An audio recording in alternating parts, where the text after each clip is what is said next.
great to see you. Great to have a chance to talk with you. And especially because what we're going to talk about, because it's not just what your organization does really for the music industry and the future of the music industry, but also because you are part of, or I should say, your organization is part of, I would say, really the biggest party right after music's biggest night. What is going on with you guys? I'm so excited about. Yeah. Well, MusiCounts for the second year is hosting the official JUNO Awards after party, as the title would give away, right after the JUNOs that are taking place in Vancouver this year on Sunday, March the 30th. It's going to be at the Commodore, which is just an iconic venue. And I had a chance to tour it a couple months ago. I hadn't seen the renovations yet. And it was as great as I'd hoped it would be. And I absolutely love that venue. So we'll be at the Commodore Ballroom, and we have confirmed multiple JUNO Award nominees and winners to perform. And we still have a few coming in. So we're really, really excited about the night. Let's talk about last year. Wow, you weren't kidding about celebs, industry. Place was packed. Talk about The that, place was please. popping. Yes, indeed. Yeah, Like I all these fully people. Yeah, and I fully expect the same this year. We're nearly sold out. So we do have, I figure we'll be sold out probably within the next week. So I am suggesting to industry and fans who have not purchased their tickets, because as you and I probably both know, the music industry is always very late. They push everything up against the deadline. And I just don't want to be sold out when people are trying to get in. So, yeah, but it's going to be a full house. We'll have well over 1,000 people there this year, and as I said, just some great musical guests coming in. JUNO Award former winners, current nominees, and hopefully a few current winners. We'll see what unfolds You during the also JUNO. you also mentioned something that's very important. You said not just industry, FANS. This is a bit of an invite for fans to finally get a chance to cross the velvet rope to actually be having the probably best experience next to being in the audience at the Juno Awards. Yeah, that's exactly it. Oftentimes, music industry events are specifically for those working with the industry. So this is one of the Mhm. rare events where it is both a ticketed event to the public and to the industry. So it worked so well last year. It was our first time trying it. We weren't exactly sure, and it was a great success. So we'll continue to do it every year. And it's a really fun opportunity as well for some of the artists who really want to continue the party. You have all the adrenaline that happens during the JUNO Awards, and everyone's on such a high leaving the venue, and then they want the next thing to do. So we're providing that, and you will absolutely see some great Canadian artists there. We've got some hosts coming from CBC. We'll have a lot of content creation happening. So there's really going to be something for everyone. Now, as much as we are talking about celebration, there's also a reason behind this. It's Yes. the definition of what music counts is all about. Can we talk about that, please? Yes, for sure. So, as you say, the whole purpose of this is to raise money for MusiCounts, and MusiCounts is a music education charity. We're a national charity, and our goal is to make music education accessible, sustainable, and inclusive for young people right across Canada.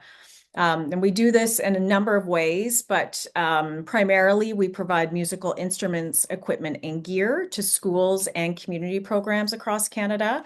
But we also develop classroom teaching resources. We support emerging artists through programs like our RBC First Up program, which is just going to be starting within the next month. And we also recognize outstanding teachers. And actually, the Teacher of the Year will get recognized and awarded during the JUNO Award broadcast. So that's And always really exciting for us. And I'm hoping the nominees and winner of the Teacher of the Year is also going to be there at this big event too. You I've got said it. this a thousand times. When I was young, from when I was in grade school to high school, I was always in the band. I played trumpet, trombone, baritone. And even though I played football and I did other things and whatever else, band was always important for me. It broke my heart, or breaks my heart, whenever I hear schools are closing the music departments, or when they don't have enough instruments to share with the other students, or even updated in instruments. They're still using instruments in a no lie from the 1950s, you know? Oh, no, Um, that is absolutely correct. can you talk about the experiences that you've had in talking to teachers and students and how, because I know what it did for me and what the music programs do for these young children who grow up and how much confidence it does help them throughout their lives.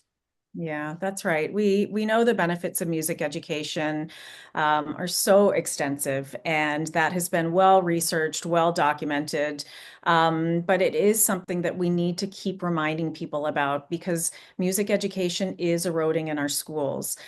So what Music Counts tries to do is fill in those gaps and do our best to make sure that we are maintaining a thriving music education. And as you say, playing music, it does so many things for young people. It can help develop positive self-esteem. It can improve cognitive abilities. It enhances collaboration skills. So there are so many benefits. But I would say most importantly, and we've seen this particularly since the pandemic, there has been an unprecedented amount of mental health crisis among young people. And music can be such an emotional support as kids are trying to express their feelings and their thoughts. And it just allows them to sort out their emotions. So, music does play such a critical role, not only in improving cognitive function and bridging cultural gaps, but helping kids with their maintain a positive mental health. So that's why we do what we do. The average school that applies to Music Counts for our support receives less than $500 a year in funding to run their program throughout the year. So, as you can imagine, as someone who was in the band program, 20 years ago, $500 would not have made a dent, and it certainly isn't now. It might purchase the sheet music and a few other things. It does not stretch far enough to repair instruments, and it certainly doesn't stretch far enough to purchase new instruments. So, going back to what we were talking about earlier, we host events like the after party to provide a way for us to make money. So we can continue to support these programs. And events like this, they're an opportunity, yes, to have fun and, meet some people within the music industry and hear some, great new artists and some legacy artists, but also to do some really great work and support a cause that has impact across the country. All right. So, how do we get these tickets? So Ticketmaster.ca, if you go onto Ticketmaster.ca, you can just search Juno events and you'll find a link to the official Juno Awards after party. So I think tickets are $40. So Oh, that's it's, cheap. it's a bargain nowadays. So Yeah. we and as I said, I suspect we'll be sold out by next week. So if anyone is, particularly anyone in the Vancouver area, if there's some interest, I would recommend trying to buy those tickets now. And the other thing too, if people just want to donate the music counts, what do they do? Yes. If people want to donate, please go to MusiCounts.ca. There are donate buttons on every page. You can also, take a look through the work we're doing and see the impact that we're having on students, on teachers in the classroom. So we highly recommend that people check out our website. And yes, if people are in a position to donate, we would greatly appreciate that. Love it. Looking forward to it. Thank you so much for what you all do. And thank you for putting together, which I consider the best after party you can have anywhere, especially for Canadian music's biggest night. Congratulations. Thank you, Rudy, and we'll see you in Vancouver in a few weeks.